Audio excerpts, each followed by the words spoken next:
یار مجھے ایک بات سمجھائیں، کوئی اللہ سے جنگ کر کے جیتا ہے؟ بربادی ہونا ہے نا. ہم نے بڑے بڑے لوگوں کو دیکھا، محل بنائے، فیکٹریاں بنائیں، امپائر کھڑے کر دیے، اور ایک وقت آیا کہ ایک ایک کر کے سب بک گیا. کیوں؟ پیچھے کیا تھا؟ سود تھا. مجھے بتاؤ، اللہ سے جنگ کر کے بربادی ہونی ہے، ٹھیک ہے نا؟ ایک تو دنیا میں نقصان الگ ہے، آخرت کی بربادی الگ ہے، اللہ سے جنگ ہے. لیکن یہ ساری چیزیں ہونے کے باوجود شیطان جو دماغ میں خیال ڈالتا ہے نا، وہ بڑا عجیب سا. وہ خیال پتہ کیا ہوتا ہے؟ ایکچولی وہ توکل جو ہے نا ہلا ہوا ہے ہمارا، ہم مضبوط تو ہے نہیں. شیطان کہتا ہے یار یہ مولوی صاحب بات تو ٹھیک کر رہے ہیں، مگر سود کے بغیر تو کاروبار ہی ختم ہو جائے گا.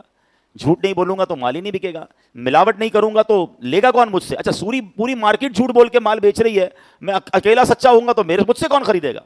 تو طرح طرح کے وسوسے دماغ میں شیطان ڈالتا ہے. اب میں آپ سے ایک سوال کرتا ہوں، مجھے ایک بات بتائیے، اگر کوئی یہاں ایسا بیٹھا ہے، اگر کوئی بیٹھا ہے یا مجھے سن رہا ہے لائیو، کہ جو حرام کما رہا ہے، سود سے، رشوت سے، ملاوٹ سے، واٹ ایور، اس کو پیسے مل رہے ہیں، روزی مل رہی ہے، جتنے چاہیے وہ کما رہا ہے نا.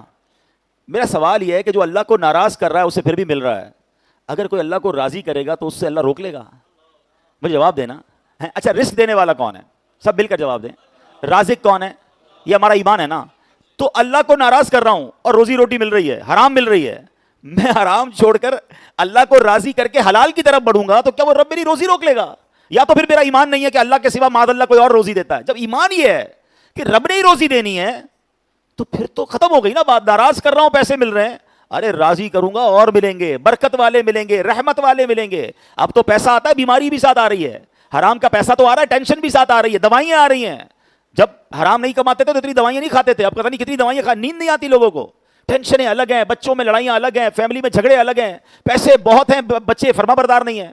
ہم جاتے ہیں لوگوں کے گھروں میں، یار ایسے ایسے مسائل لوگ بتاتے ہیں، حیران ہو جاتے ہیں کہ اربوں روپے ہیں اور بھائی بھائی کا خون کا پیاسا ہے، ایک دوسرے پہ کیس کیے ہوئے ہیں. کیا فائدہ ایسے پیسے کا یار، کہ بھائی میرا نہ رہا، بہن میری نہ رہی، میں ماں باپ کا نہ رہا، ماں باپ میرے نہ رہے، ماں باپ کے ساتھ بچے لڑ رہے ہیں. تو یہ کہیں حرام کا پیسہ تو نہیں ہے کہ جو ہماری فیملی لائف کو ختم کر گیا، جو ہماری محبتوں کو ختم کر گیا، جو ہمارے سکون کو غارت کر گیا؟